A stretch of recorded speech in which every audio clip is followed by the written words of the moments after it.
So good afternoon, here with Tracy for the results. Now, I'll tell you one thing, I'm really worried this week because although I've been good, because last week was such a good weight loss, I'm worried that I won't have a good weight loss this week. That's my concern. Okay, so let's quickly address your concerns. What is it about not losing? Let's get realistic in accepting that over £2 is a really, really, really good weight loss. Yes, I suppose. I think you tend to have really high expectations, and I worry about how to manage your expectations when things don't pan the way you anticipate them. Possibly the best thing to do is find out how much I've lost this week, and then we know what we're dealing with. Okay. So you've lost about £0.5. Oh, for God's sake! Now that really has cheesed me right off. I know. £0.5. Now, I've got my bracelet on. Perhaps I should take it off. So half a pound. It's 300 grams. But we have to. So also... it's a third. It's a third of a kilo. That's less than £0.5, isn't it? But let's not worry about the figures too much. Bearing in mind that ideally, when people weigh themselves, in an ideal world, it would be, say, in the middle of a week on a Wednesday. It would be we haven't been to the toilet or anything, and you've got other extenuating things that happen during. You've got fluid, and I know that you're upset, but I want to go and cry. But we can't have you crying twice in a row. No, but that's just not fair. Do you know what? Normally, if you've been on a diet and you know you've cheated, you think, yeah fair enough. Put a foot wrong. But let's look at outcome. That everything's outcome based, and let's look at what is different to last week. What about the way I feel? No, what have you done or not done that's different? Well, I've probably done more exercise this week because although I had my gammy leg, I swam twice.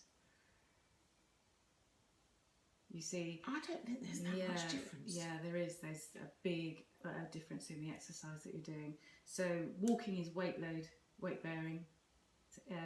It gets your cardiovascular. Your body's having to work to make you move, and it's probably more thermogenic as well because your muscles are having to work. Then you create more heat. You're missing an hour's exercise. You've missed quite a few hours worth of exercise that you would have done with Walking Buddy. So that's the thing that has changed this week.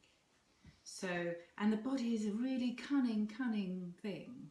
So it's kind of cottoned on to the fact that I'm eating clean, hasn't it? It's cottoned on that you've reduced the calories are lower and that you're exercising more, so it's saving. Yeah, you can't trick your body.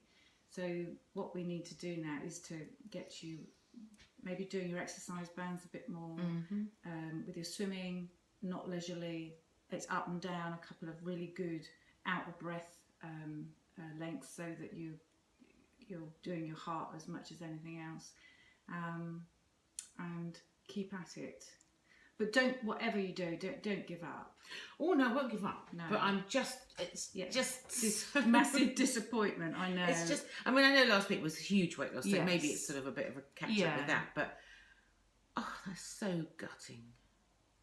I know. I'm just looking at your the statistics that the machine gives out, and it is virtually the same. It is virtually the same. Your muscle mass kilogram is the same. Your the body fat for the whole body is the same. So we just got to put it down. It's done. It's dusted. It's in the past. Just keep moving forward. Yeah. Okay, right. But I want to, when we're doing the roundup, excuse me, firstly, I want to give you massive congratulations for what you have done in the past week and the fact that you are down 2 jean sizes. Yeah, it's 2 jean sizes. And I could breathe in them. Yeah. So I couldn't relax in them, they're on the sofa. So you do be positive about this, because I don't want you to I don't want you to have bad feelings about it. I want you to be able to move on with No, I won't. positivity. I won't. But it's just. Oh, I do know. I do get it. Jesus, Galling, sure. I know. But then next week might be different. If you're looking at around about, I mean, if you had only lost or you'd done whatever the normal weight loss, which is £2 a week. God, you're still a stone over what you in that amount of time. You really, I did. Well, it would yeah, be I £6, suppose. wouldn't it? Yeah, And you've lost over a stone. You've lost a stone and a. Yeah, but it kind of would have been kinder if my body had let me lose £4 last week. And then £4 Oh, I this don't. week, I can't just to keep me on the go. Yeah. I don't disagree with you. Yeah. So I've got a list here, and I'm just having a quick little look through it, and along with the congratulations for the genes, friends. I want to give a massive thank you to your friends because they have been so supportive. Yeah, they've been great. Yeah, really great. good. I get lots of texts and messages and all sorts, and phone calls and invites swimming. Yeah, and that's excellent. Yeah. So, sausage gate. Oh my God, the sausage. The sausage. Oh, perhaps that's what swung it. It's the sausage. Blame the sausage. Yeah. And it made me giggle because you did an automatic default to Slimming World. Well, it's a heck sausage. Exactly. It's going to be fine. Exactly. My brain can turn any piece of food into something from any diet. In fact, it's probably, I could go on Mastermind. That could be my specialised subject. Oh, God. So, really, and I know, I know I never mean to sound harsh, but it's a case of taking responsibility for your actions and owning it. And I did own the sausage. You did, yes, and one of your comments says that you said that you were going to have a word with the family for leaving those things out. Actually, it's not their responsibility; it's yours. Yeah, I know. Yes, you're right. So you can't blame them. I think yes. That's why I put. I don't know if you saw it on the video. I put an ad, a little bit in there. You probably didn't watch it, but it said. A good idea is to put the leftovers into a container and stick it in the fridge or the freezer, out of sight, out of mind. And if Hats or Peter can do that and not get into the habit of leaving it on the side, then that would be good. And the fact was that your eyes stimulated your appetite. That's what happens 90% of the time with my hunger. It's I'll walk into, for example, a kitchen, see that you've got a donut on the side there. Not that Tracy has a donut on the side of her kitchen, I hasten to add. And I think, I'd quite like a donut. Yeah. It's I know what I can see what I do. I know what I do. It's just And the rule bender. Do you know why you bend the rules? I think because my dad was a rule bender. Okay. He was the sort of man that could hold up an aeroplane for 2 hours by bending the rules. He was that sort of person. Brilliant to live with. Probably awful to not be a part of his team. Do you know what I mean? If you weren't on his team, it was probably a nightmare. But yeah, he was a rule bender, really. Okay. And I've got the self-sabotage that you do. With what? The sausage? Yeah, the sausage, the rule bending. Can you work out next time you have a little swim or something? Think out what it is that you can. You've said that you default. You've got this. You've given yourself permission. You've given yourself a factory default, and it's a case of with grazing and the feeding is you've given yourself the default to do it. You've given it, and it's changing. I've got to have a hard reboot, aren't I? Yeah, exactly. Yeah. But obviously, it's not something that you can just do overnight. It's changing your habits very slowly and over a period of time, so that it doesn't. You don't do that. Yes. It's like the smorgasbord. You were not going to do that. You actually planned not to do that. I planned not to do that. But then when we were on our way home, I thought, we've got nothing in the fridge for dinner. Right. So I said to Pete, pull into Marks and Spencer's on the way home. And I thought, right, I'm going to get myself some chicken and some more leaves because I hadn't got that. And then they had got this silly offer. When I say a silly offer, it was a good offer, which was some a small camembert or something, some sausage rolls and some chicken wings, that were on offer. I thought, oh, that'd be great. I'll give that to Pete and Hattie tonight. So when I was making it, But you'd forgotten that you'd made the decision to give them a meal anyway. yeah, You I had kind made of had, that, yeah. and I was going to go, and exactly. But when I went into Marks and Spencer, I saw it, and I thought, oh, that'd be quick. That's easy. That's no cooking. You know, I can make my salad, and so I did have my salad, but they still had their smorgasbord, which I didn't touch. No, but if you continue to do that over a period of time, you will slip. Exactly. If Yeah. it's there, I'll Yeah. eat it. Yeah. You're right. Yeah. Okay. And what else have I got? But in fairness to Pete and Hattie, they have mostly eaten the food that I'm having. Excellent. Well, Yeah. that's great. I mean, you're not having anything that you shouldn't have anyway, are you? No, So, no. you know. But I mean, what I might do is they- I'll cook them maybe some new potatoes to have with Yeah. their salad or something, Yeah. and I won't have them. Yeah. Or today when I made a soup for lunch, and Pete I had a couple of pita bread, so I put some cheese on that for him, put that under the grill, and he had that with his Yeah. with his soup. Yeah. So Great stuff. What else have I got here? It occurred to me that you said the other day that you would stop feeling cold, and that's because the protein that you're having in eating, as your body digests it, is thermogenic. Ta-da! all right. So it All right. Yeah, Yeah. no, I don't feel the cold. no. Normally, when as I said, when I was dieting before, I was freezing the Yeah. whole time. I was freezing. Yeah. So the Georgie's diet is a higher percentage of protein, a fair percentage of healthy fats, and loads of veggies, which are complex carbs. So she's not losing out of carbs at all, but it's just that we've done it in a slightly different plan, haven't we? And I think that I feel quite level all day. With other diets, I've been sort of like going highs and lows. Lows would be when I get hungry, I'd get tired, I'd get a bit miserable, and I'd be thinking, oh, I've got to have Hangry. something. Yeah, exactly, hangry. But this, I feel I'm on a much more of a constant. Level. Yeah, it's not a drip feed because obviously No. I'm only eating 3 times a day with occasionally a bit of fruit or something in between times. Yeah. But I just feel a bit more constant. Okay, and just another trigger here, I see that you mentioned, and that was boredom eating. So do you think and I'm just surmising here, do you think say on a Sunday afternoon rather, when a lull and you've got a bit bored, you think, oh well, I'll do a smorgasbord, that maybe you get bored and you think, oh, you just go and have a potter in the kitchen and then and then treat myself afterwards. Yes, Yeah, definitely. Okay. Definitely. That is definitely one of my habits. Or I'll think, oh, I know, I'll make a fresh batch of scones or something. Yeah. Well, to be honest, the only person that would eat them, Pete wouldn't thank me for one. Hattie wouldn't really eat one either. So unless somebody came round.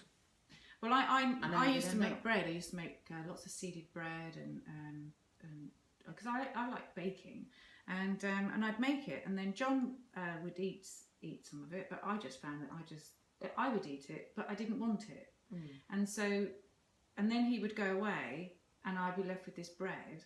And I used to have a culture going with sourdough, so I used to have to make the bread because otherwise it's and so then the bread would go stale, or I'd have a freezer full of bread. So I stopped doing it, and I don't miss. It was a long time ago, fair enough, but now I do not buy bread in the house. I just don't buy it because I don't eat it.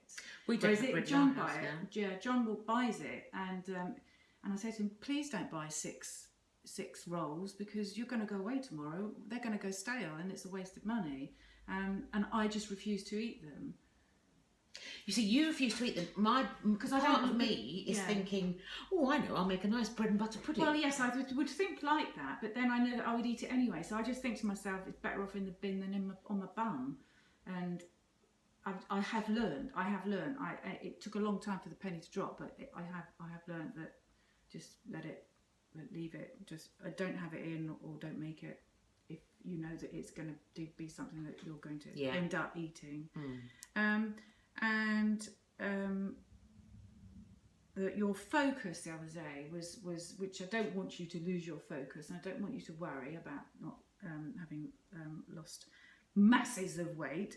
But your focus is great. The focus in the swimming pool, where you're planning how to avoid pitfalls, I think is absolutely excellent, and it's great that if you can use that focus for your holidays and plan a plan of action of what to avoid, have a great time. But if you know, for example, the hotel has a, I don't know, an afternoon tea for sake of argument. Well, it's actually self-catering, so that's we cool. go to a villa. That's cool. The thing that I do most on holiday is I just love cooking on holiday.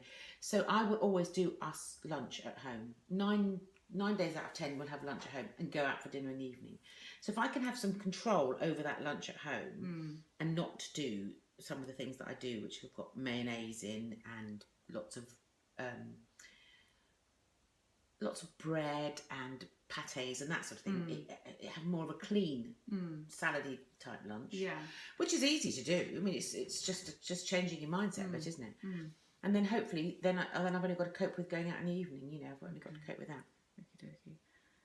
I thought the rucksack was a great idea, and I still would like you to do that rucksack. Even with just the other 300 grams to add to it. Well, I can assure you, when you get back from that walk, you'll be huffing and a puffing, for sure. Yeah, for sure. And how have you found that now that you're planning what to take with you when you do your crepes? How's that going? Well, it's really good actually, because Sally and I took a salad with us to the wedding that we went to on Saturday night, and we arrived early, got ourselves set up, and then we ate our salad before we actually opened up for business. Yeah, and it was really good because by the time I opened up for business, it didn't even cross my mind to even pinch a grating of cheese. Yeah, didn't. Cool. And I certainly didn't have a pancake. And we wouldn't, in fairness, we wouldn't have had a pancake at a wedding like that because they're full on from start to finish, and the minute we finish, we just want to close down and get home. So we don't even think, well, let's just put a pancake on for us. Yeah. So again, it's boredom, isn't it? Yeah, but also it is boredom. But also, what we might have done when we first start, when we're getting the pancake decks ready, Sally often makes a pancake just to sort of try the mixture or whatever, and she'll say to me, "Do you want this? What do you want in it?" But that just goes straight in the bin now. That first pancake, to make sure that everything's excellent, working properly. And you did make the right decision. No, the other day, on Sunday, you thought having my smoothie. Yeah, you made the right decision, because if you hadn't, so that was at 10 o'clock that you had that. 10:30. 10:30. That was later than you would have eaten. I'd have normally had my breakfast about 7:30, 8 o'clock. Yeah. So if you'd have not eaten that, it would have been. Whew, when did you last eat? You know, what, 8 to 7 or 6 o'clock at night? Probably would have been at 7 and at 4, yeah. 18, 19, that would have been 20 hours. So no wonder you'd have fallen on anything that was put in front of you. So you did the right thing, and the fact that it didn't actually happen at 2 o'clock when you thought it was going to happen, it happened. You didn't eat until 4 o'clock. Didn't it? No, I don't think so. I think you said it was a bit later. But basically, it's 4. Maybe it's me. Probably me. You had 4 hours from between having your pancake, between having a smoothie, to actually eating. So now that's normal. Yeah, and when we got to lunch, I didn't look at the menu and think, "Oh God, I can only have a salad." I just thought, "Oh, what salads do they do?" Yeah, it wasn't a case of anything else, or me trying to bend the rules again. Yeah. Well, that's good. I just that's it. I think I've put good, good, and congratulations, and that you're really making positive decisions. You're thinking about it, basically being that wonderful word, more mindful, and it's working. Yeah, I do feel more in control of it at the moment. Yeah. Stop it. But I should carry on this week. Yes. Yeah. It's not a failure. It's not a failure. It's not a failure. No, I don't. No, it's not a failure, because I know as well as anyone that's actually there are different times in your month or cycle, or even in your, it sounds crude, I'm sorry, bowel movements that can make a difference to your weight. And obviously last week I had a lot of laxatives. I had a good run, but this week it's just caught up with me. Maybe if I weighed myself tomorrow, I'd have lost another couple of pounds. Do you know what I mean? It's just. But again, it's the time of day, because we've got loads of variables as opposed to cutting as many as we put them out. So yeah. Anyway, onwards and upwards. Yes. Yeah. Anything you want to ask me, or anything? Nothing. I think we covered mostly everything actually. So that's cool. I still think she's doing brilliantly. Thank you. Yay! See you next week. Yes, bye.